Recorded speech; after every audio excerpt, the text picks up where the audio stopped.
तुझा ब्रेकअप झालाय ना? मग हा व्हिडिओ तुझ्यासाठीच आहे. कारण आज मी तुला रडायला नाही तर पुन्हा एकदा स्वतःच्या पायावर उभं राहायला शिकवणार आहे.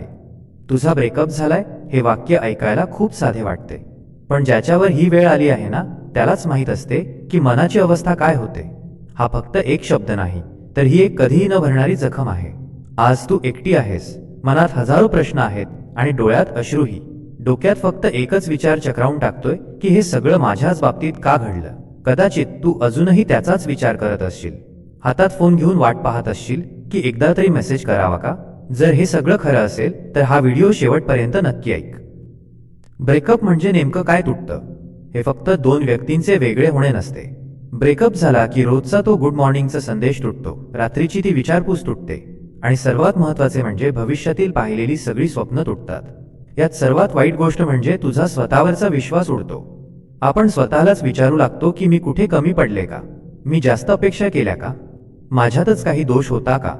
पण गडे, एकदा माझं ऐक, प्रेम करणं ही चूक नाही. आपल्या माणसांना जीव लावणं किंवा एखाद्याशी मनापासून जोडलं जाणं यात काहीच वावगं नाही. चूक तिथे असते जिथे प्रेम फक्त एकतर्फी उरलेलं असतं. ब्रेकअप नंतर सर्वात जास्त काय टोचतं माहीत आहे? त्याचं अचानक निघून जाणं. तो नसतानाही आपलं मन अजूनही तिथेच अडकलेलं असतं. तू जगासमोर हसतेस, पण आतून पूर्णपणे रिकामी आणि तुटलेली असतेस. लोकांच्या गर्दीत असूनही तू मनातून एकटी असतेस. तू बाहेरून खंबीर दिसण्याचा प्रयत्न करतेस, पण आतून कोलमडलेली असतेस. आणि सगळ्यात क्लेशदायक गोष्ट म्हणजे तो या सगळ्यातून सहज बाहेर पडलेला असतो आणि तू मात्र अजूनही त्याच्या आठवणींच्या जाळ्यात अडकलेली असतेस. हे बघ, तू अजूनही त्याच्यावर प्रेम करतेस हे अगदी स्वाभाविक आहे. कोणत्याही नात्यातील ओढ एका दिवसात संपत नाही. पण आता तुला यातून सावरायचं आहे आणि स्वतःला पुन्हा कणखर बनवायचं आहे. जे झालं ते झालं, आता ते स्वीकारायला शिक. आयुष्य संपलेलं नाही, संपलं आहे ते फक्त एक नातं जे कदाचित तुझं कधीच नव्हतं. सावरण्याची पहिली पायरी म्हणजे स्वीकार. हो, आता हे नातं संपलं आहे हे मान्य कर. हो, मला त्रास होतोय आणि मला यातून बाहेर पडायला वेळ लागणार आहे हे स्वतःला सांग. जोपर्यंत तू सत्य स्वीकारत नाहीस तोपर्यंत तू स्वतःला फसवत राहशील.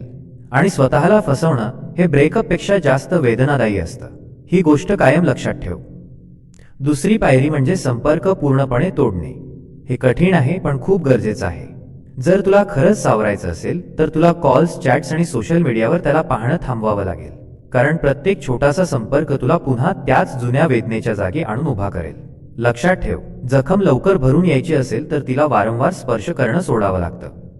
तिसरी आणि महत्त्वाची पायरी म्हणजे स्वतःला दोष देणं थांबव. आपण पहिली चूक हीच करतो की स्वतःला गुन्हेगार मानतो. पण जर तू तुझं 100% दिलं होतंस, तू प्रामाणिक होतीस आणि तुझं प्रेम खरं होतं, तर तुझी काहीच चूक नाही. तू कमी नव्हतीस, कदाचित तोच तुझ्यासाठी योग्य नव्हता. त्याच्या प्रेमात असताना तू स्वतःला विसरून गेली होतीस.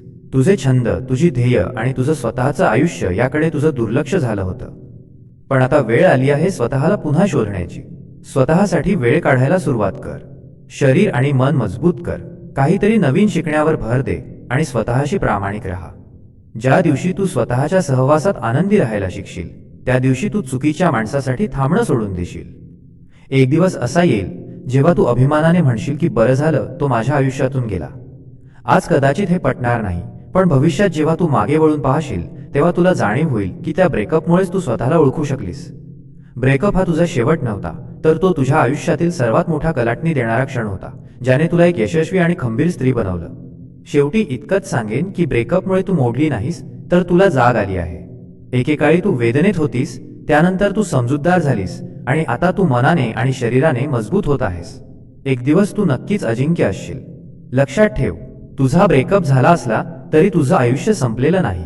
उलट आजपासूनच तुझ्या खऱ्या आयुष्याची नवी सुरुवात झाली आहे. हा व्हिडिओ जर तुझ्या मनाला स्पर्श करून गेला असेल तर नक्की लाईक आणि शेअर कर.